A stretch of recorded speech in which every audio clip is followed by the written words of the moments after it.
The grand galactic Colosseum was alive with the thundering sound of alien voices, the clanging of ceremonial gongs, and the humming of floating banners that shimmered in the air. It was a place where champions of countless worlds came to prove themselves, a stage where honor and dominance were settled not with words, but with the clash of skill and strength. In the center of the massive arena, where the ground was scorched and cracked from decades of battles, a single human stood, chest rising and falling as he gripped his weapon. His name was Elier, and moments ago, he had done what no human had ever achieved. He had brought down the reigning alien champion, a towering creature of muscle and armor whose name had been spoken with fear for years across 10 star systems. The fight had been brutal. Elier's arms still ached from blocking strikes that could have shattered metal. His legs burned from constant movement, but his mind was still sharp. The alien champion had fallen with a final roar, collapsing onto the dust while the crowd gasped in disbelief. For a moment, there was silence, as if the entire galaxy held its breath.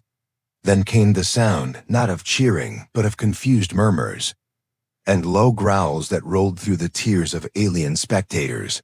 High above the arena, in a royal platform made of glowing crystal and draped in silken banners, the alien ruler rose from his seat.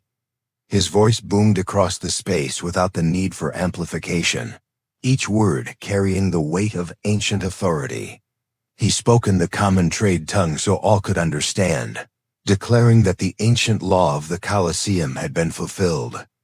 The victor not only claimed the honor of the defeated champion, but also inherited all that belonged to him, including his titles, possessions, and bonds.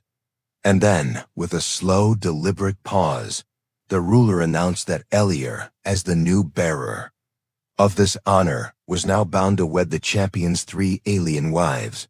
Elier blinked, uncertain if he had heard correctly. He lowered his weapon and glanced toward the edge of the arena, where 3 figures had stepped forward, their forms strikingly different from one another, yet equally imposing. The first had the lithe grace of a predator, her eyes golden and unblinking, her movements smooth like a shadow ready to strike. The second was tall and regal, her skin like sculpted crystal that caught the light and scattered it into 1,000 tiny stars, her gaze calm but sharp. The third was shorter, her amphibious features giving her a slick, smooth sheen, her expression skeptical, as if she already disliked the situation as much as he did. The human's first instinct was to refuse outright. He had not fought to win wives. He had fought for his people, for freedom from the heavy tribute that humanity had been forced to pay the Alliance for decades. Yet he could feel hundreds of alien eyes fixed upon him, waiting to see how he would respond. The 3 alien women stood silently, none of them smiling, none of them stepping closer. And Elier understood that they were not here by choice either. He remembered the words of the envoy, who had warned him before the duel that alien customs ran deep, that traditions were not things to be taken lightly, especially in a place as proud and ancient as the Galactic Colosseum. He could almost hear the envoy's voice now, reminding him that a careless insult to their laws could undo everything he had fought for.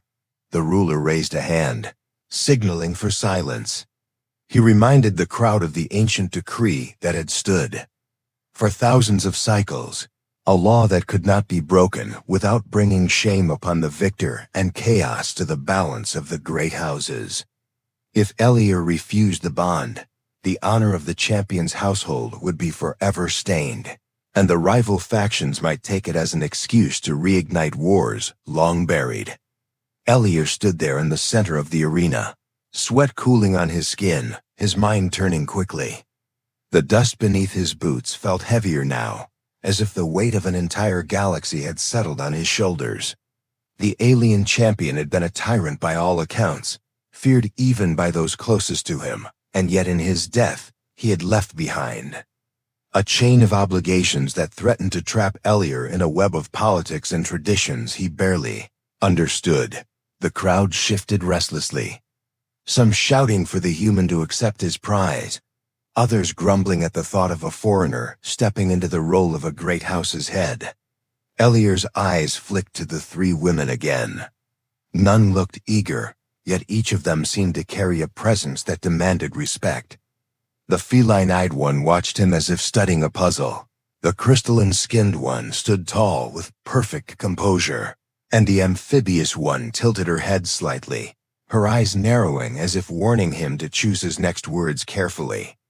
Thought of the humans watching this spectacle from light years away, waiting to hear if their champion had truly won freedom, or if the victory would be turned into something else entirely. He thought of the Alliance Council chambers, where cold-eyed politicians would twist any outcome to their advantage. And he thought of himself, a soldier who had stepped into this fight knowing the stakes, but never expecting the price to be so. Strange, when he finally spoke, his voice carried evenly across the arena. He said he would honor the traditions of the Colosseum, but only after he had spoken with those involved, for no bond, human or alien, could be forged without understanding. It was not a refusal, but neither was it blind acceptance. The crowd reacted with a wave of noise, some approving of his caution, others muttering that the human was overstepping. The ruler's gaze lingered on him for a long moment before nodding slowly, granting him the right to speak privately with the three alien wives before the ceremony was arranged. Elia left the arena under heavy guard, the heat of the suns above, giving way to the cool, dim corridors of the palace complex. His wounds throbbed with every step, but his mind remained fixed on the strange path ahead. He had fought to win freedom for his people, yet it seemed his real battle was only beginning.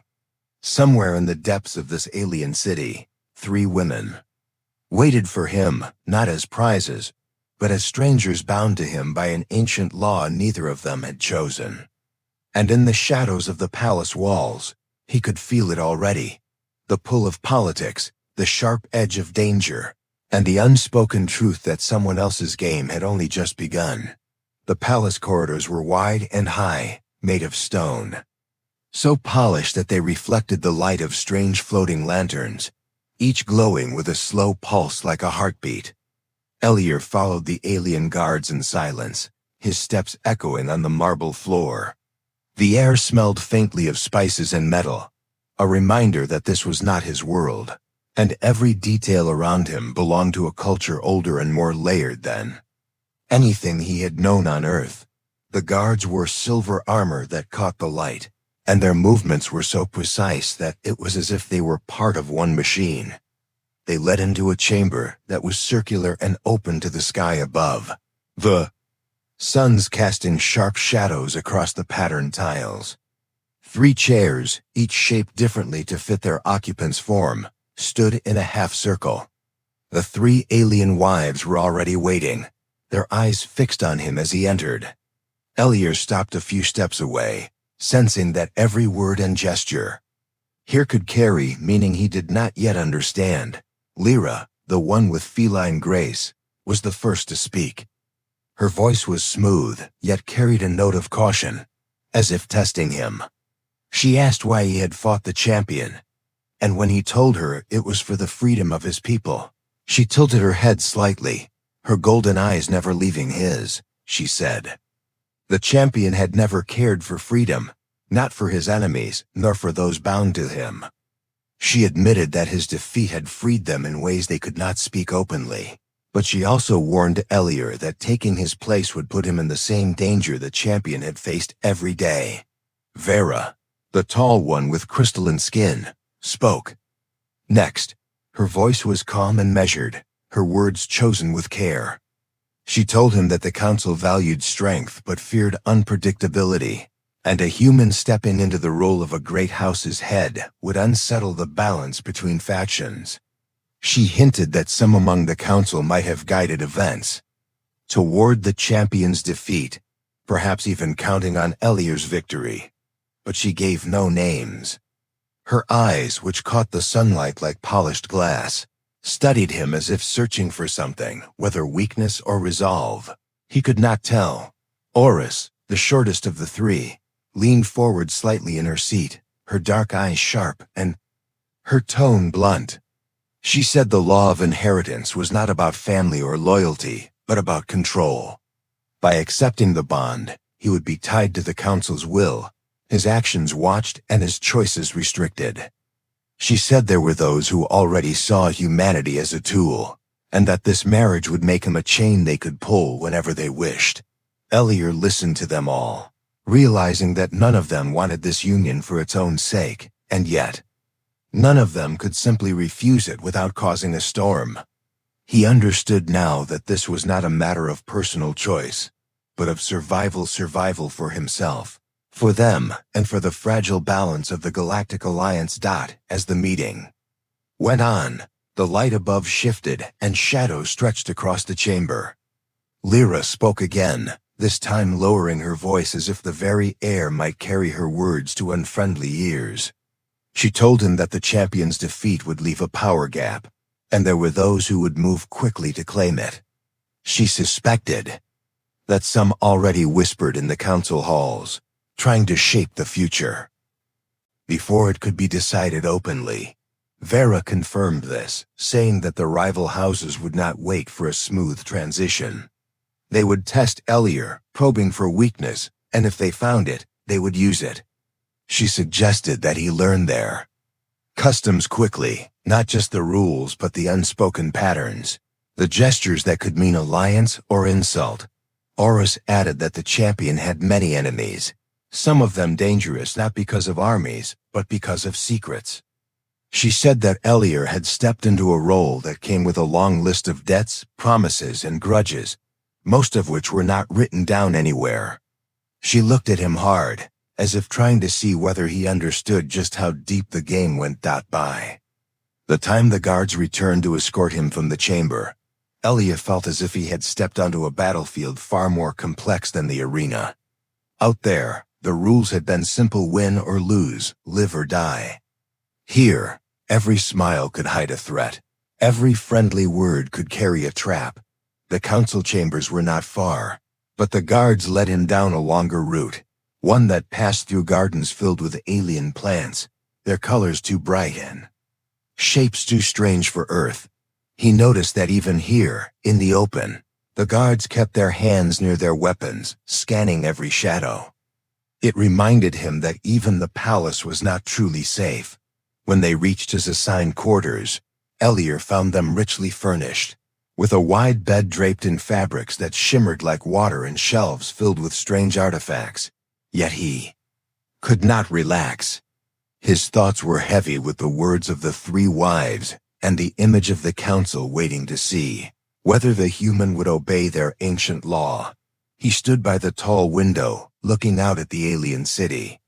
The streets below were filled with movement, creatures walking, hovering vehicles gliding silently, and the distant hum of markets and music. Somewhere among those countless lives, there were already whispers about him, about the human who had defeated the champion and now stood on the edge of power. He knew that refusing outright could undo the victory he had fought so hard for, yet accepting blindly could make him a pawn in someone else's game. The three wives were not enemies, at least not yet, but they were not allies he could fully trust either, not until he understood what they truly wanted and what dangers stood behind them. As the sun sank lower and the sky turned the deep color of molten metal, Elier made himself a silent promise.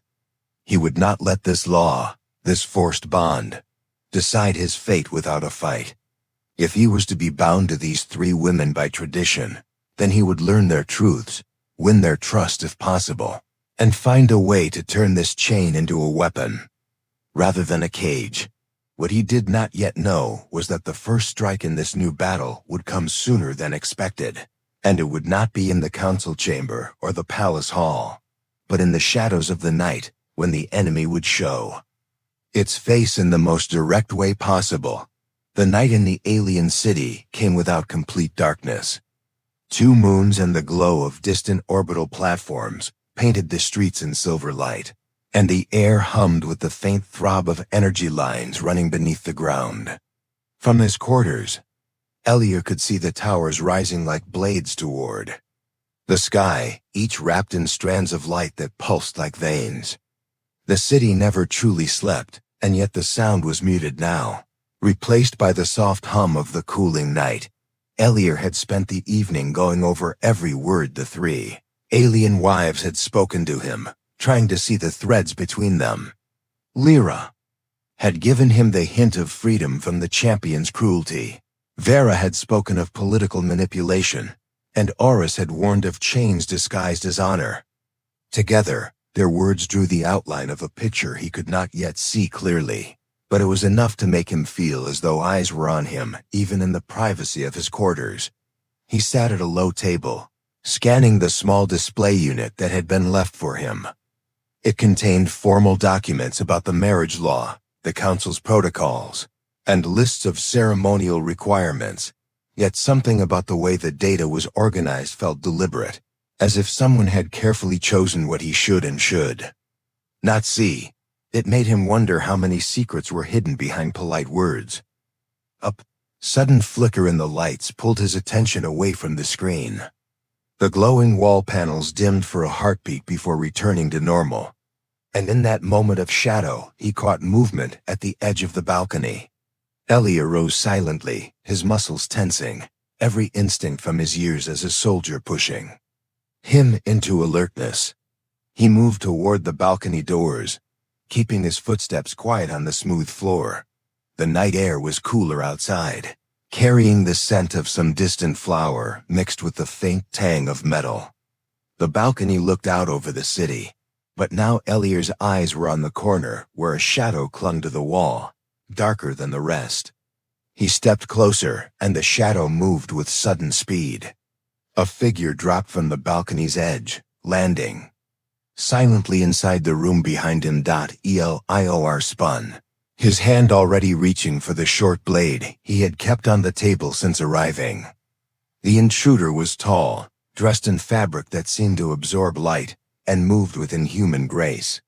There was no warning, no words. The figure lunged, and the blade in its hand caught the glow of the lanterns. Training and instinct took over.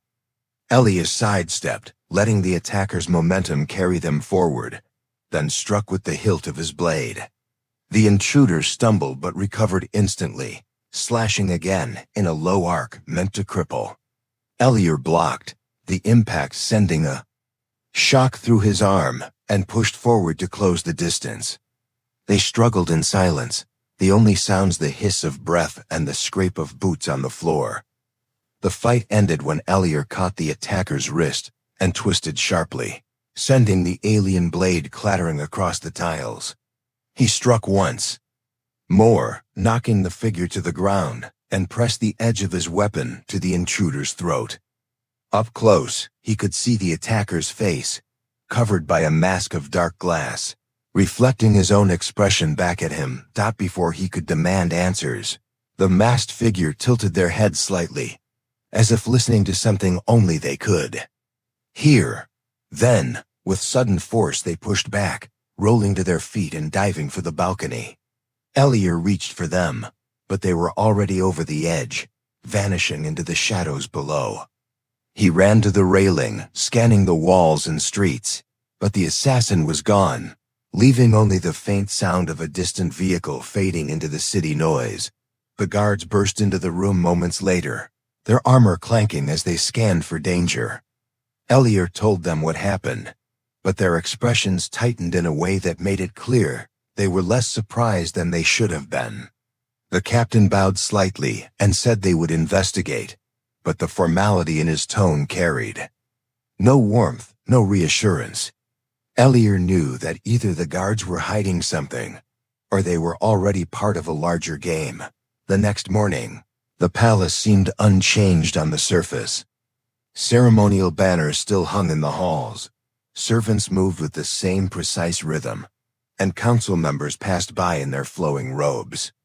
Yet Elier felt the weight of unseen eyes more than before, and he noticed the subtle way conversations stopped when he approached.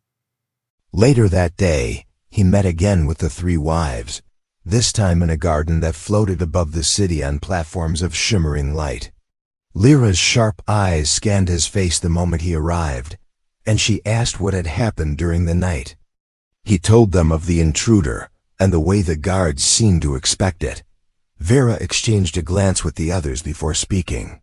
She said there were those who would prefer the human champion to disappear before the marriage could bind him to the council. Horus, leaning back against the low wall of the garden, said the attack was not a test but a warning, a message to show him that his survival was not guaranteed.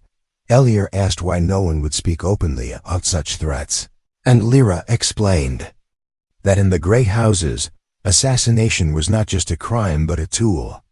To name the attacker's faction without proof could start a war, and wars were avoided not by removing threats, but by learning to navigate around them. This was not a soldier's battlefield, Elier realized, but something worse, a place where the rules shifted with every move, and where a wrong step could kill you long before a blade did. Before leaving the garden, Vera told him that the council had moved the wedding ceremony forward by several days, claiming it was to honor his victory more quickly. In truth, she said, it was likely an attempt to force him into the bond before he could find allies or fully understand his position. Horus added that the ceremony would gather every major house in one place, the perfect opportunity for another attempt on his life, and perhaps on theirs as well. That night, Elier sat in his quarters again, the moons high above the city. The thought of being forced into a political cage burned in his mind, but so did the image of the assassin's mask, reflecting his own face back at him. He understood now that his fight in the arena had been the easy part. The real battle was just beginning, and this time he would not be fighting alone. The days between the assassination attempt and the ceremony passed with a strange mix of stillness and urgency. On the surface, the palace remained a place of ordered beauty, with its carved stone corridors, floating gardens, and halls filled with the quiet sound of water running through crystal channels. Yet beneath the calm there was movement, hidden glances, hushed words, and the constant sense that the walls themselves were listening. Elier felt it everywhere he went, as though the air had grown heavy with things left unsaid. He began to spend more time with the 3 alien wives, not because of the council's orders, but because he understood now that they were his only chance to navigate the danger ahead. Lyra's sharp mind mapped the palace in ways no blueprint could capture, pointing out corners where sound could not carry and routes through the servants' halls that avoided the main corridors. She moved like a shadow, always aware of who might be watching, and her instinct for survival was as keen as any soldier's. Vera brought a different kind of strength. She had the patience to sit in the council's presence, without revealing a flicker of her true thoughts. In the privacy of their meetings, she explained the subtle gestures and phrases that carried meaning in alien politics, the signals one could give without speaking directly. She spoke of old rivalries and silent agreements, painting a picture of a council bound together less by law than by a shared need to avoid open war. Horus, for her part, was the one who brought the shadows into the light. She had contacts in places neither Lyra nor Vera could reach, traders, messengers, and workers who moved through the city unseen. From them she learned whispers of a faction of warlords who believed the council had grown weak, a faction that had wanted the champion removed not to replace him with Elier, but to destabilize the great houses entirely. It was their voices, she suspected, that had planned the first attempt on his life. In the quiet of one hidden chamber, the 4 of them spoke openly for the first time. Lyra told Elier that the wedding would not only bind him to the council, but also place him at the center of every faction's attention. Vera warned that in such a gathering, no one would dare start a battle outright. But accidents could happen: a poisoned cup, a blade hidden in a ceremonial gift, a small device meant to fail at the right moment. Horus leaned forward and said there was another possibility, one far worse: the warlords could use the ceremony to kill not just Elior, but several key members of the council, and then claim the chaos as an opportunity to seize control. Elior listened, without speaking for a long while, his mind turning over the pieces like parts of a puzzle. He knew he could not refuse the ceremony without breaking the fragile trust between humanity and the Alliance, but he also knew walking into it blindly would be a death sentence. Finally, he said they would need to turn the ceremony into their advantage. If the warlords wanted to strike with all eyes on the gathering, then they would make sure those same eyes saw exactly who moved against them. The plan they formed was dangerous. Lyra would arrange for certain guards to be replaced by ones loyal to her, moving silently into positions that gave them a full view of the hall. Vera would send coded messages to the council's own channels, words that seemed harmless, but would force the warlord's agents to act in predictable ways. Oris would have her contacts in the city track every movement near the palace in the hours before the ceremony, looking for patterns that revealed the assassin's approach. Elior's role would be to act as though he suspected nothing, to stand in the center of the hall as the ceremony unfolded, drawing the attention of every guest and every hidden enemy. He would wear no armor, only the ceremonial garments they would expect, but beneath the cloth he would carry a concealed blade. His position would make him the bait, and if the plan failed, he knew he might not have a second chance to react. Night before the ceremony, the four met again in the floating garden. The air was cool, carrying the scent of flowers that glowed faintly in the moonlight. They spoke little of the plan now. There was nothing left to change. Instead, they spoke of what might come after. Lyra said that if they succeeded, the warlords would be forced into the open, their influence broken. Vera said it might even strengthen Elior's position in the council, giving him the choice to reshape the old law that had bound them together. Erish said that whether they succeeded or failed, they would no longer be strangers. They were already bound by the danger they faced. When the first light of the twin suns spilled across the city on the day of the ceremony, the palace was transformed. The great hall had been lined with banners of every house, the air filled with the deep, resonant hum of ceremonial drums. Guests in robes of shimmering cloth and armor of gleaming metal filled the tiered platforms that surrounded the central dais. In the center stood the four of them, Elior in the place of the groom, the three wives beside him in garments that reflected their own worlds and cultures.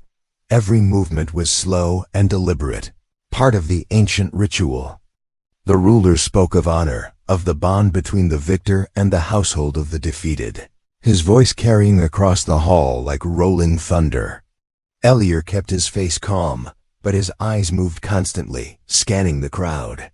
He saw the shifting of a robe where none should move, the faint reflection of light on metal where no ornament hung, the slow edging of a figure toward the raised platform. Lyra's gaze met his for a moment, a silent signal that the watchers she had placed were in position. Vera tilted her head ever so slightly. A gesture she had taught him meant the trap was ready to close. Oris's lips pressed together in the smallest nod, telling him their targets had taken the bait. As the ruler raised his hand for the binding vows, Elior felt the air change, a subtle tightening, the weight of intent before the strike.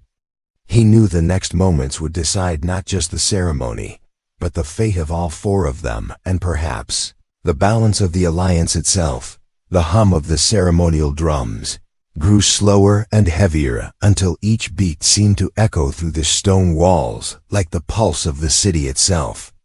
The ruler's voice carried across the hall as he spoke the final words of the ancient law, the ones that would bind Elior to the three alien wives under the watchful gaze of the Galactic Council. Every pair of eyes in the chamber was fixed on the dais, and in that moment Elior knew the assassins would not wait much longer. The plan they had made would either work now or fail completely, leaving no second chance.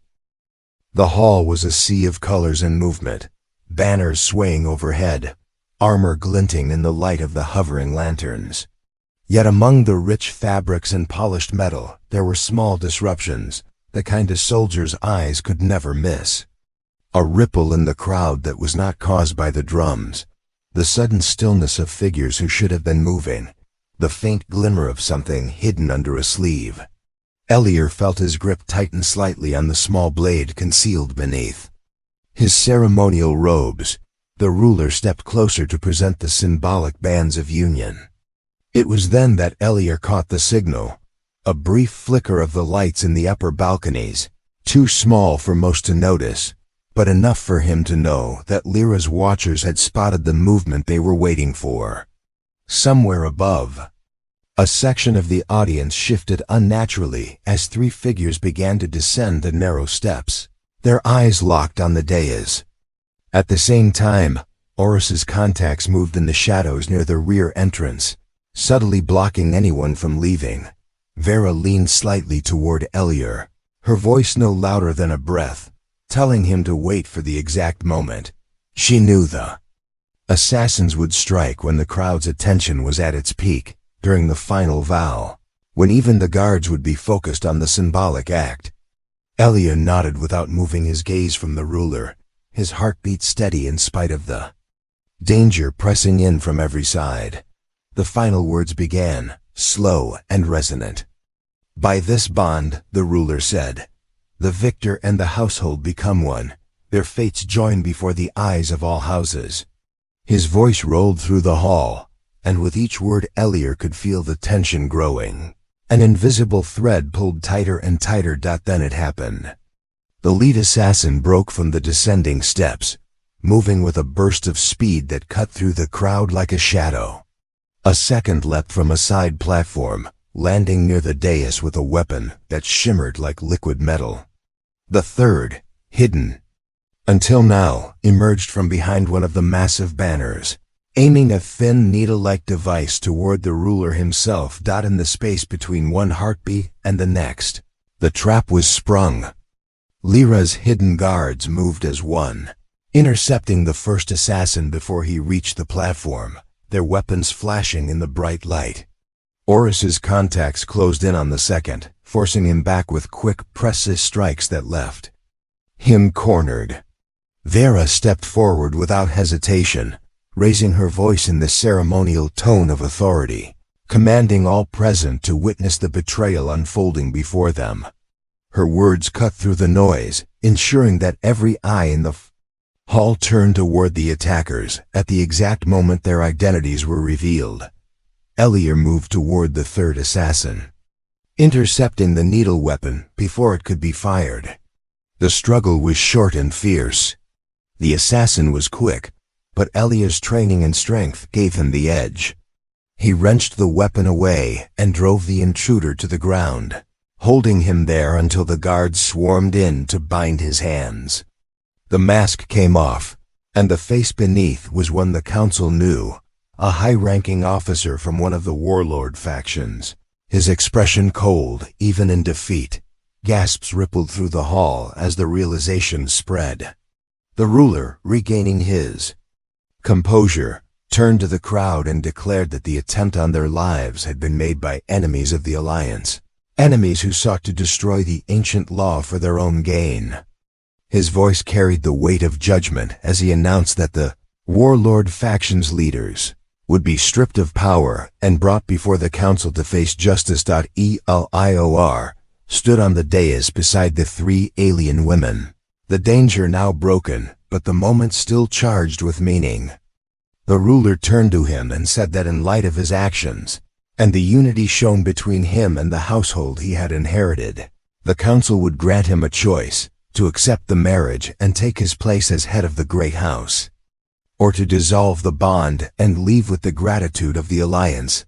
The hall grew silent, every ear straining for his answer. Elier looked at Lyra, Vera, and Oris in turn. In their eyes he saw no resentment now, no sense of being forced into something they did not want. What he saw instead was respect, the kind forged in moments where survival depends on trust.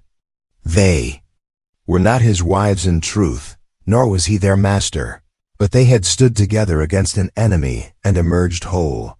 He stepped forward, speaking in a voice that carried to the farthest corners of the hall.